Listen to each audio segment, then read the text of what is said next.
Hello everyone, welcome back to the channel, welcome back to a new blog. আর এটা হচ্ছে গত মঙ্গলবারের ভিডিও।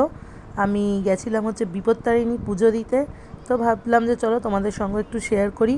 তো এইবার তো মানে প্রত্যেকবার শনিবার করি, আর এইবারে মঙ্গলবার করেছি। আর এদিকে মা দিদি সব অসুস্থ থাকায় আমাকে একাই যেতে হয়েছিল। তো সেই জন্য যেতে যেতে বেলাও হয়ে গেছে।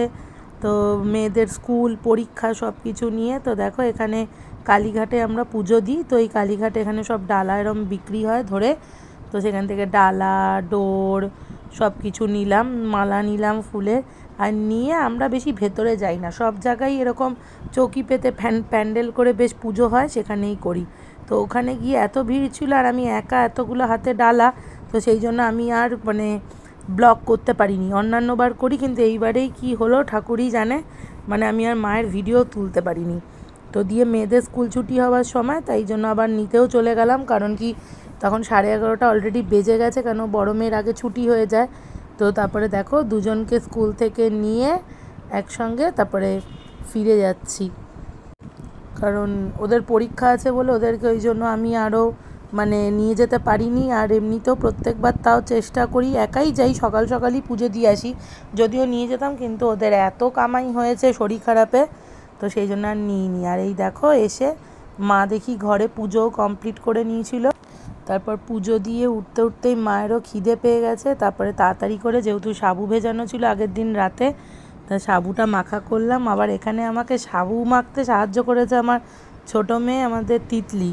ওই আবার আমাকে নারকেল ভেঙে দিয়েছে, মানে ভাবা যায় যে মাত্র 6 বছর বয়স আর সে নাকি আমাকে নারকেল ভেঙে দিচ্ছে। মানে আমিও সত্যি কথা নারকেল ওরম ভাঙতে পারি না, কি সুন্দর করে নারকেল ভেঙে দিয়েছিল। তারপর সাবু মাখা করলাম। সেদিনকার আর তিতলিও খায়নি, সোনুও খায়নি। সোনু তো তাও ভাত না খেলে অসুবিধা নেই, কিন্তু তিতলির সাবুটা হজম হয় না, আর ঠিক যথারীতি তাই হয়েছে।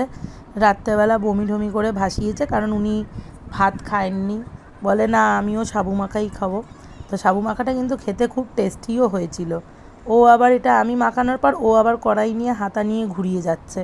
যাই হোক, আর যেহেতু বিপত্তারিণী 13টা করে জিনিস খেতে হবে, ফল মূল এই সেই, তো রাত্রেবেলার জন্য আবার আমি তার অ্যারেঞ্জমেন্ট শুরু করেছিলাম। তা সাবু খেয়ে তারপরে লুচি করব বলে রেডি করে নিয়েছিলাম। তো লুচি রাত্রে হয়েছে, তো বিকেল বিকেল আমার আলুর দম, ছোলার ডাল আর পনির এগুলো সব কমপ্লিট হয়ে গেছিলো। তো তারপর লুচি ভাজতে সাহায্য করলো হচ্ছে দিদি। আর এই দেখো এখানে ছোট ছোট করে 13টা লুচি খেতে হবে, বড় খাওয়া যায় না বলে আমরা আবার ময়দা বেলে আবার এই লুচিগুলোকে সেই ঠাকুরের গ্লাস দিয়ে কেটে কেটে ছোট করে নিই, দিয়ে এইভাবে 13টা লুচি আগে করে নিই। মানে ওই মিশিয়ে খাওয়া হয়, 8টা 10টা ধরো ছোটো খেলাম আর বাকি 3টে বড় খেলাম, যে যেমন খায় আর কি। তো সেইভাবেই করেছি। তারপর সোনুরও পড়া ছিল, ও গেছিলো হচ্ছে সায়েন্স পড়তে। তা ওকে নিয়ে ফেরত যাওয়ার সময় গেলাম দিদির ছেলের অফিসে রাত্রেবেলা। মেনলি ওকে ওই ধাগাটা বাঁধার ছিল, তো সেই জন্যই যাওয়া হয়েছিল। আর তার সঙ্গে গিয়ে ওকেও রাতে ডিনার দিয়ে আসা হলো।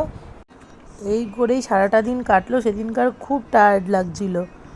তারপর বাড়িতে আসলাম, এসে তারপরে সঙ্গে সঙ্গেই খেয়ে নিয়েছি, কারণ এত টায়ার্ড লাগছিলো আর ভালো লাগছিল না। এই দেখো এখানে ছোলার ডাল লুচি সব বেড়ে নিয়েছি। আমার তিতলি তার মধ্যে তো বমিও করেছিল, কিন্তু তাও একটু খেতে চাইছিল বলে দিয়ে